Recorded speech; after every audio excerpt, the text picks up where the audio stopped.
Olá a todos e sejam muito bem-vindos a um novo episódio de Solved aqui no canal. O meu nome é Joana e no vídeo de hoje venho falar-vos sobre o caso do Charles Manson.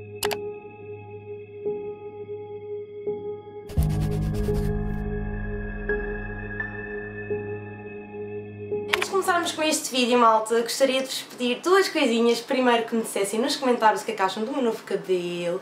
Eu fiz umas madeixas, enfim, sinto que ultimamente tem sido muitas mudanças porque cortei o cabelo, agora fiz madeixas, mas finalmente consegui chegar àquilo que eu queria. Eu gosto muito do resultado final. Digam-me também abaixo se vocês gostam. A segunda coisa que vos queria perguntar é também o que é que vocês acham do cenário, se gostam do cenário assim.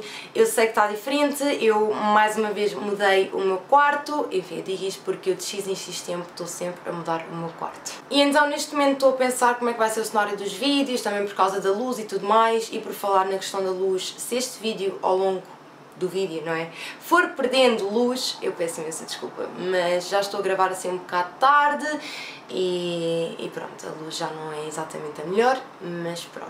E agora que já vos aborreci aqui um bocadinho com as minhas coisitas, vamos então passar para este vídeo, mas antes de fazermos isso, malta, não se esqueçam, claro, desde já de subscrever ao canal se não novos por aqui, deixarem o vosso grande gosto se gostam da série Solved e por fim que ativem então as notificações e que me sigam pelo Instagram para estarem sempre a par de novos vídeos, de novidades, enfim, qualquer coisa. É muito importante para mim que façam isso, para que eu saiba também que vocês gostam do meu trabalho e pronto, vamos então começar com este vídeo. No vídeo de hoje venho então falar convosco sobre o Charles Manson. É capaz de ser um nome que muito provavelmente toda a gente desse lado conhece, infelizmente pelas piores razões, obviamente, e o Charles Manson foi um serial killer muito conhecido dos Estados Unidos da América. O Charles Manson nasceu então no dia 12 de novembro de 1934 e, como eu já disse anteriormente, é conhecido como um dos maiores serial killers da América devido aos crimes brutais que cometeu. A sua mãe chamava-se Kathleen Maddox e teve o Charles com 15 anos e o Charles Manson nunca conheceu o seu pai. Na verdade, o nome Manson é o sobrenome de um dos casamentos que a mãe do Charles Manson teve pouco tempo depois dele ter nascido e ele adotou esse sobrenome, mas na realidade dos factos o Charles Manson não faz ideia de quem seja o seu pai. O Charles não teve uma infância exatamente fácil, ele passou por coisas muito complicadas, principalmente devido à sua mãe.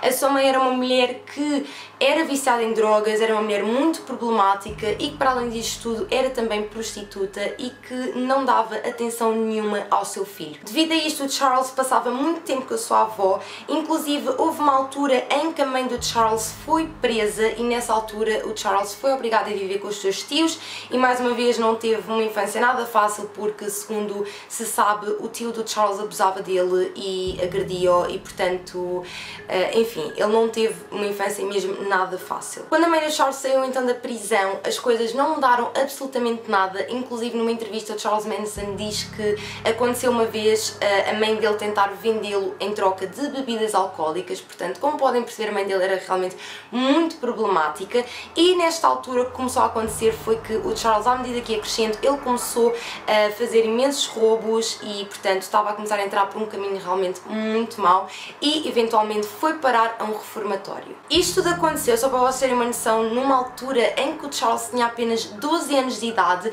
inclusive quando ele saiu do reformatório ele foi procurar a sua mãe, mas mais uma vez a sua mãe recusou completamente, não estava nem aí, por assim dizer, e mais uma vez o Charles continuava a roubar, foi parar a vários reformatórios, ele chegou a fugir várias vezes, depois era apanhado novamente e enfim, ele passou a maior parte da sua vida assim, a sair e a entrar em reformatórios. Numa dessas situações em que o Charles Manson estava num reformatório, ele muito perto de conseguir a liberdade condicional, ele violou um rapaz e também ameaçou com uma faca e nesta altura o Charles tinha também apenas 17 anos e foi então nesta altura em que ele foi realmente preso num sítio com muito mais segurança. No entanto, nesse ano em que ele estava preso, ele mudou completamente o seu comportamento, ele começou a ser uma pessoa que colaborava muito mais calma, também se dedicou muito o seu tempo a aprender e foi também nessa altura que o Charles começou a ganhar e a desenvolver um grande gosto pela música e, enfim, escrevia músicas dele e tudo mais. E foi então aos 19 anos que ele saiu novamente da prisão e foi no ano seguinte, penso eu, que o Charles se casou e inclusive teve um filho.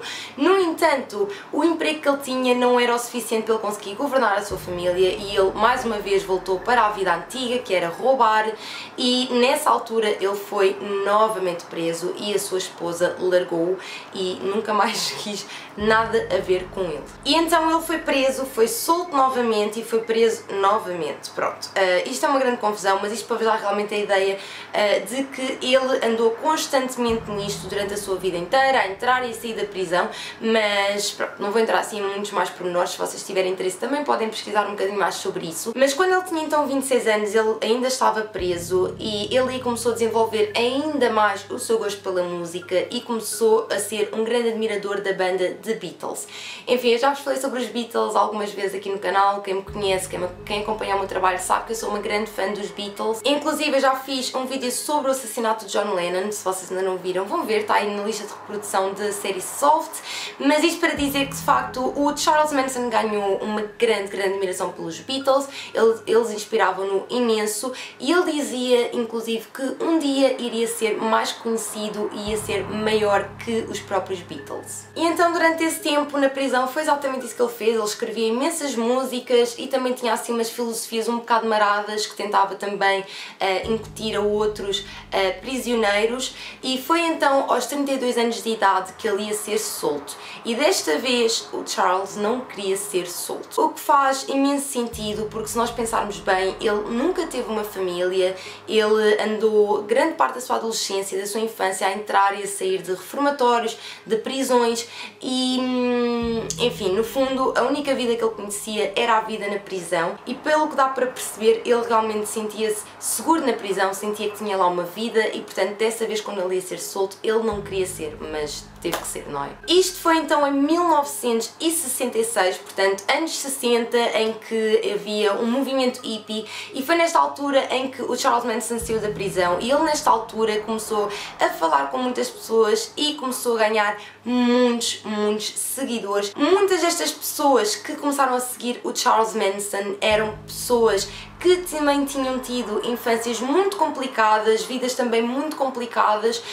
No entanto, também existem algumas pessoas que na realidade tinham uma família bastante normal, eram pessoas licenciadas e tudo, mas que de alguma forma não se sentiam incluídas na sociedade, e realmente o Charles Manson conseguia chegar a muitas dessas pessoas e ele começou a ganhar muitos seguidores, e foi então que ele criou a sua própria família, que é conhecida como a família Manson. Então basicamente a família era totalmente controlada e influenciada pelo Charles Manson. O Charles era basicamente o líder deste grande culto e ele no fundo incutia ideias e filosofias na cabeça desses jovens que não tinham qualquer tipo de dificuldade em concordar com ele, em segui-lo. Inclusive muitas destas pessoas estavam dispostas a morrer pelo Charles Manson porque tinham a ideia louca de que se fosse ao contrário ele faria o mesmo por eles, e que eram todos uma grande família. Portanto, no fundo, estas pessoas encontraram uma casa, encontraram um porto seguro. Enfim, só é pena que não tenham percebido que estavam a entrar num movimento muito estranho.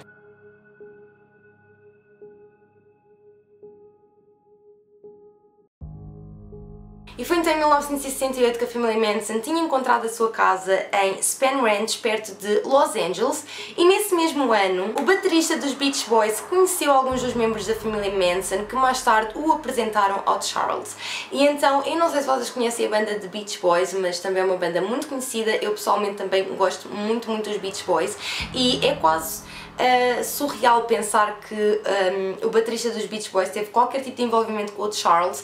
Infelizmente teve, ele certamente também se arrepende porque ele hoje em dia não fala sobre esse assunto, mas isto para vos dizer então que basicamente esse baterista conheceu o Charles através de alguns membros da família Manson, e eles começaram a falar muito com o outro, inclusive começaram a escrever músicas em conjunto, porque como eu já vos tinha dito anteriormente, o Charles Manson queria ser um grande artista, um grande músico, e então ele e o baterista dos Beach Boys começaram a escrever músicas em conjunto. Inclusive ele apresentou o Charles a muitas discográficas e estavam a produzir um álbum em conjunto. Este álbum na verdade foi feito, mas nunca chegou a sair cá para fora, e algures por essa altura o Charles Manson discutiu com o produtor, e depois o baterista dos Beach Boys também não gostou, discutiu com o Charles, e basicamente o Charles ameaçou a ele e à sua família, e foi então aí que o baterista dos Beach Boys cortou completamente relações com o Charles Manson e nunca mais quis vê-lo na sua vida. Nesta altura, o Charles Manson foi completamente excluído da indústria da música, por assim dizer, não é? Ele tinha sido completamente recusado, o seu álbum não saiu e ele não estava a ver qualquer tipo de futuro como músico e, no fundo, ele quis se vingar de toda a gente Hollywood. Ele odiava absolutamente aquele mundo e então ele e a família criaram então uma lista de pessoas que eles queriam assassinar e, só para terem uma noção, nesta lista existiam nomes de celebridades como Frank Sinatra, Elizabeth Taylor, Steve McQueen, Tom Jones. Nessa altura então em que a família vivia no rancho, eles viviam muito à base de, enfim, comida que encontravam no lixo, de roubos que faziam, e nesse mesmo ano, portanto em 68, o Charles criou esta ideia de que iria existir uma guerra racial e que os negros iriam ganhar esta guerra, mas que não iriam ser capazes de dominar o mundo. Portanto, uma teoria completamente louca, ok? E então ele basicamente estava a espalhar essa filosofia, essa teoria para o resto da família. E nesse mesmo ano os Beatles lançaram tipo um dos maiores álbuns do mundo, que é o White Album. Para mim é tipo um dos melhores álbuns dos Beatles e é aquele álbum com a capa toda branca, não sei se vocês conhecem, se me conhecem têm que conhecer, malta. E neste mesmo álbum saíram músicas que são muito conhecidas e duas delas destacaram-se neste caso agora aqui para o vídeo de hoje, que foram as músicas Revolution e Helter Skelter. Quando estas músicas saíram, particularmente o Helter Skelter, para o Manson isto foi um sinal de que a guerra ia começar e então na cabeça dele o que ele e a família tinham que fazer era basicamente criar crimes contra as pessoas brancas para incriminar as pessoas negras. Pronto, foi isto que aconteceu. E esta era a teoria louca do Manson que passou para a família e foi a partir deste momento então que a família Manson começou com os seus crimes. E foi então no dia 8 de agosto que a família cometeu o seu primeiro homicídio, na verdade homicídios. Antes de continuar este vídeo, malta, quero só tipo pedir mesmo desculpa pela alteração da luz, eu já estou a ver ali no visor que já está muito mais escuro, desculpem a sério, espero que continuem a ver o vídeo.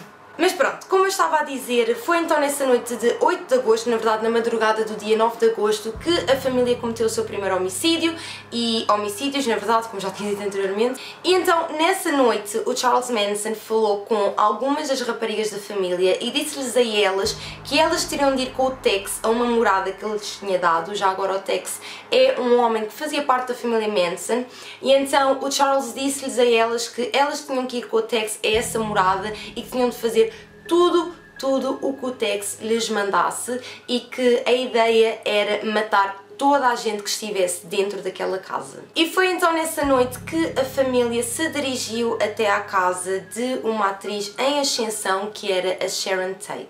A Sharon Tate tinha 26 anos e estava casada com o diretor cinematográfico Roman Polanski. A Sharon era uma atriz em ascensão, ela já tinha participado em 7 filmes e na altura era considerada como uma das maiores promessas de Hollywood, porque ela estava realmente a ganhar muita fama. A Sharon na altura tinha então 26 anos, como eu já vos disse, e ela na altura estava grávida, e só para vocês terem uma noção, no dia 8 de agosto ela estava a 15 dias de ter o parto, portanto ter o bebê, e esse dia foi um dia bastante normal para ela. A Sharon tinha almoçado com 2 amigas, ela inclusive nesse almoço falou com elas sobre estar muito triste porque o marido dela tinha-lhe dito que ia demorar mais tempo a chegar de Londres.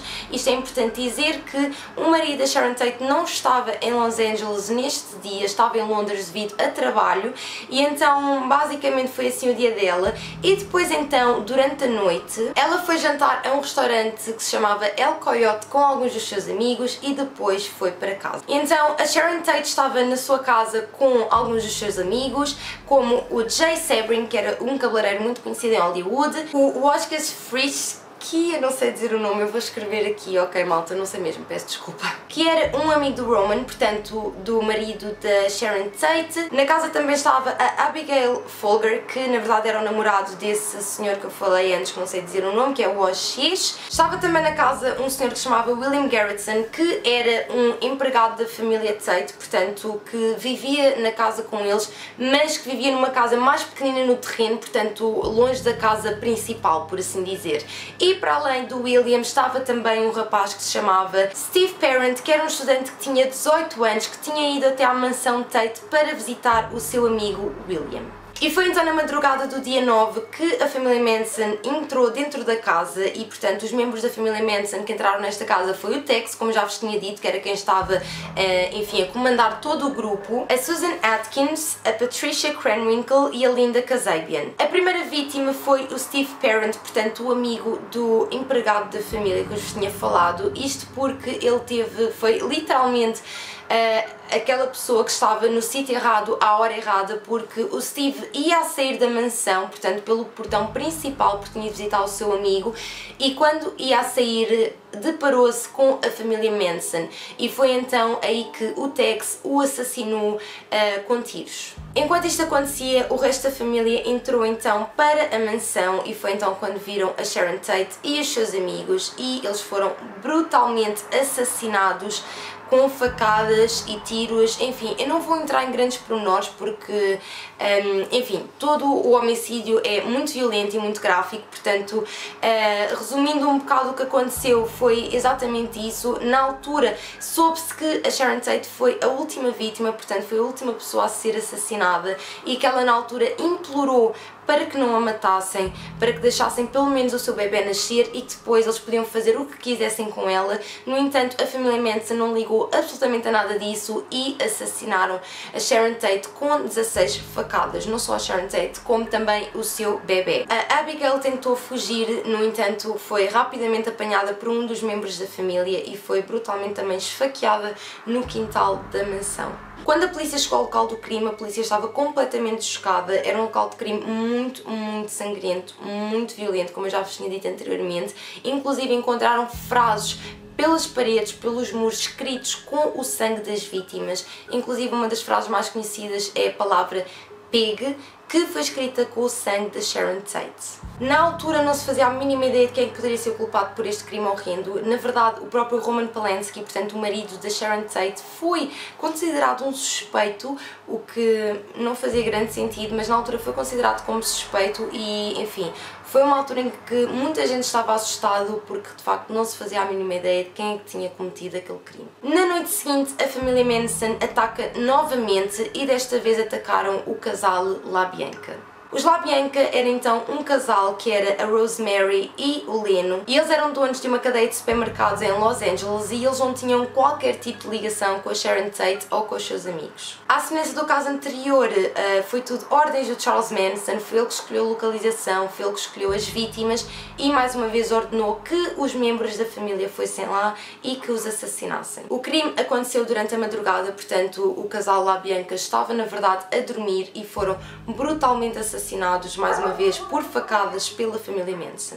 Quando a polícia chegou ao local do crime, mais uma vez encontrou mensagens muito semelhantes como no caso anterior, entre elas a palavra pig, a palavra helter skelter, tudo escrito com o sangue das vítimas e também frases escritas nos próprios corpos das vítimas. No entanto, e por muito estranho que pareça, na altura estes dois casos foram tratados totalmente à parte. Na altura realmente a polícia viu que havia algumas semelhanças, no entanto eles pensaram que o segundo caso tinha sido um copycat, portanto alguém que estivesse a copiar o crime anterior devido ao impacto que teve. E por essa razão é que estes casos foram investigados separadamente. Isto aconteceu numa altura em que Los Angeles estava completamente assustada. Estes crimes foram crimes muito violentos e muitas celebridades tiveram muito receio. Houve celebridades que compraram armas, houve celebridades que saíram de Los Angeles com medo de serem as próximas vítimas, portanto isto foi algo que realmente chocou muito a cidade. Mais tarde, portanto em 19 de agosto de 1969, a família Manson na verdade foi presa, mas devido a roubos, portanto não teve absolutamente nada a ver com estes crimes que eu vos falei. Eles foram presos devido a um roubo, mas foram muito rapidamente libertos logo a seguir porque tinha havido muitos problemas com o mandato, portanto eles tiveram que ser libertados. No dia 26 de agosto a família matou mais uma pessoa, mas desta vez a pessoa assassinada era também um dos membros da família.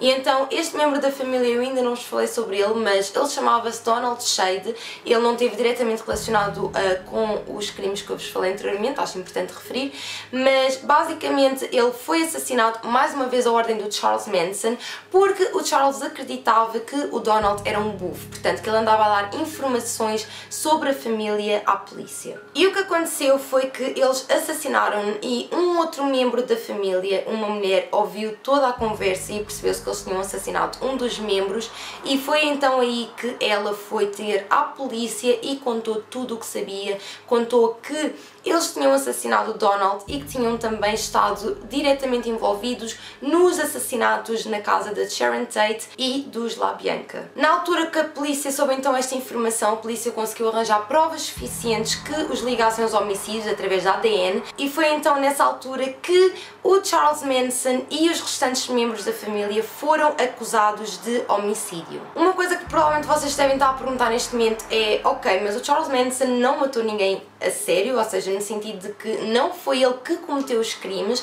portanto, porque é que ele foi acusado? Na verdade, ele foi realmente acusado porque ele era o líder deste culto, foi ele que fez com que aquelas pessoas cometessem os homicídios e, portanto, ele é tão culpado quanto eles.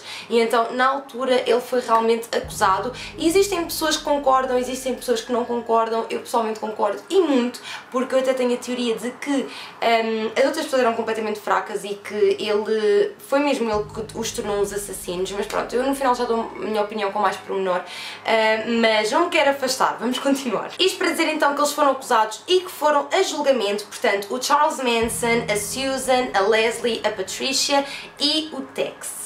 Este julgamento na altura foi muito acompanhado, foi um julgamento muito falado e quase uma brincadeira para o Charles Manson, porque ele tinha comportamentos realmente muito estranhos e realmente durante a altura do julgamento deu perfeitamente para perceber que ele tinha muito controle sobre as raparigas, portanto sobre os outros membros da família Manson, porque elas faziam coisas parvas, coisas loucas em tribunal, em pleno tribunal, porque o Charles lhes mandava. Inclusive, havia uma altura em que elas cantavam, que elas se punham a dançar em pleno tribunal, tudo por estarem a seguir ordens do Manson. Durante o julgamento, o Charles fez também um símbolo na testa, que é muito conhecido. Ele fez este símbolo na testa como um símbolo de que estava fora da sociedade, portanto que ele não fazia parte desta sociedade, e as raparigas também foram a julgamento com esse símbolo, pois ele pediu-lhes e elas fizeram. Mas pronto, isto basicamente para dizer, eu não vou entrar em grandes pormenores do julgamento, porque enfim, se vocês tiverem interesse, existem muitos documentários que vocês podem ver sobre isto,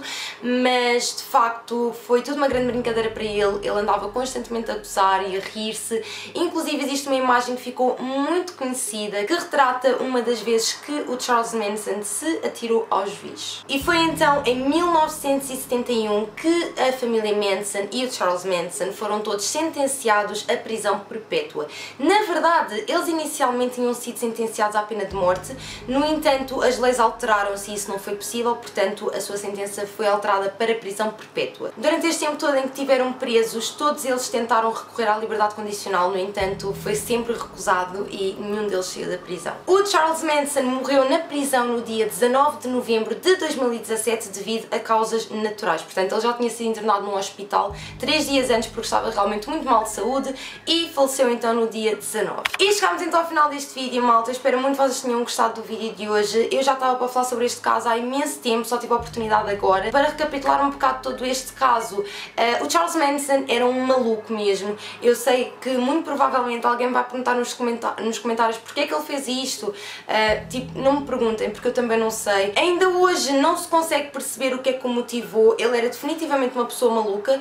Ele claramente também não teve uma infância muito fácil, mas enfim, ele tinha todo o tipo de filosofias e realmente criou o seu culto e apoderou-se completamente dessas pessoas que o seguiam. É interessante vocês verem documentários sobre este caso, porque inclusive existem documentários com entrevistas de alguns dos membros da família que foram presos também, e através de todas essas entrevistas também, desses documentários, eu fico realmente com a ideia que todos os membros se arrependem profundamente daquilo que fizeram e têm a noção que não podem voltar atrás e que têm de viver com essa culpa todos os dias, mas isto para dizer que eles têm estado todos com comportamentos exemplares na prisão e tentam, enfim, fazer as coisas de uma forma melhor, e que dá perfeitamente para perceber através das entrevistas que eles têm a perfeita noção de que foram completamente controlados pelo Charles Manson.